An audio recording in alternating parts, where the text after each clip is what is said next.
There isn't much to do around Westbrook, our shitty little town in the Appalachian Mountains.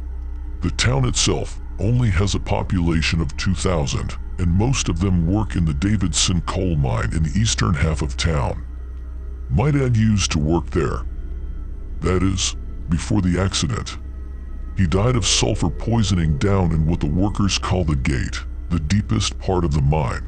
They couldn't even get his body. It was too deep in the hole. All they know is that after he died, the level of the mine where he died had extremely high sulfur levels. It's all right though. I was only around 6 when it happened, so I don't remember much. Just that my sister was crying, and my older brother was arguing with my mother about him taking Dad's old job. We needed some source of income, and my mother is a small, timid woman, not fit for the mines. So my brother picked up the miner's helmet, and we started to recover. Over time, the memory of my father slowly faded from my memory, until of course, my brother met his fate in that dreaded mine. It was a cold October day. A cold mist was rolling down the mountains. I was off school because I had the flu, so I was still home when my brother was leaving. He told me to start boiling some water for dinner, but I forgot and just laid in bed and drifted back to sleep. I awoke to my mother's weeping and my sister's angry screams.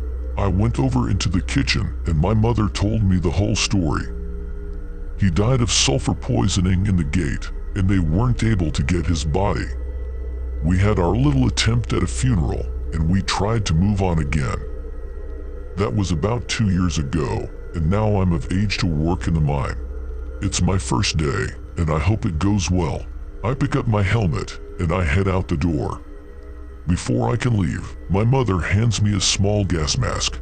I take it from her and observe it. It's an old World War I mask, and it likely doesn't even work anymore, but we're still very poor, and it's the best we can do. I walk across the yard and into town. It's extremely foggy today. I can't even see the tops of the mountains. The children are racing around the streets, decorating for Halloween. Finally, I reach the mine. I converse with the other workers for a few minutes before the elevator to the mine reaches us. We climb in, and they press 1. We start to descend slowly at first, but then faster and faster. We reach level 1, and everyone climbs out. I remember my mask, and decide to put it on before I step off the platform. While I'm fiddling with the straps, I hear the elevator doors slam shut. That's all right, I think to myself. I might get scolded for being late, but it's my first day. They'll forgive me. But then the elevator starts to go down. I look at the level counter.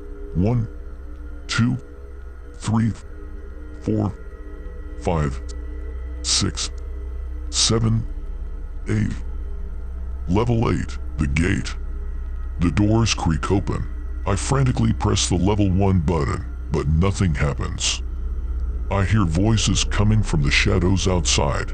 Hoping they're fellow miners, I step out and try to find them. Slam! The elevator shuts with a bang. I raise my oil lamp and start to look for the miners. I'm surrounded by odd red rocks, somewhat hot to the touch. I follow the voices into a small subsection of the cave. I raise my lamp and look at the walls. Scratch marks, and lots of them. The voices are nearby. I call out to them. My reply is frantic breathing and breathless laughter. I start to backtrack to the elevator, but a rock falls in front of my path. I slide down into a small crevice, hoping to find another way around. I look up from my current position and see strange orange lights, perfectly circular. Maybe they sent some miners to look for me. I crawl up the hill and approach the lights. I lift my lamp to the lights, and in front of me stands a creature about 5 feet tall, blackish red in color. The skin appears to be coarse and thick. 2 small goat-like horns protrude from the head. 5-foot-long claws hang lazily from its hands. It grins. Its teeth are serrated, its face oddly human in structure. Before I can run, it slices my leg, and I fall. A small pool of blood is forming at my legs. The creature stands over me, and slices the gas mask's filter in two. I scramble desperately away, managing to crawl in another subsection of the cave. My legs are losing a lot of blood and my vision starts to become hazy. What was that thing? It seemed so human, yet so different at the same time. I hear its claws scrape the rocks outside.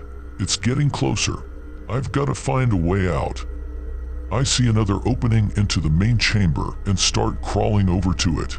My vision is failing me, and I'm becoming extremely lightheaded, but I reach the opening, and the elevator is right before me, doors wide open.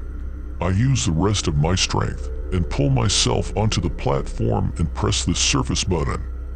The door shuts hard, and I hear the engine start to rev up. Suddenly, a flash of light blinds me even more. The wire to the power box has been cut. The lights in the elevator have gone out, but I can see their eyes coming closer. There's at least 10 of them now, laughing hysterically, thinking they've found their next kill. Their claws scrape the metal door to the elevator, trying desperately to rip the small holes wider so they can get in. But I am safe in here, and soon the others will discover my absence and send help. I raise my lamp up to the door and try to get a closer look at the creatures. Their eyes are about 3 inches wide and 4 inches tall. The eyes are completely orange, with no discernible pupil. They have no nose I can see, just 2 small slits in its face, right below the eyes. Smoke seems to come out of them. They stop clawing at the door and stand back. Maybe they've given up. One of the creatures approaches the door. It is significantly larger than the other ones, and its face has a scar going across the length of it. The beast grips the door and looks me in the eyes, furious at my resiliency. I am very close to passing out from blood loss. The world around me is spinning, but I stay awake. Its grip tightens on the door and it closes its eyes.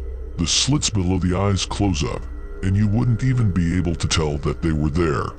It rears its head back and breathes a cloud into my face. Sulfur,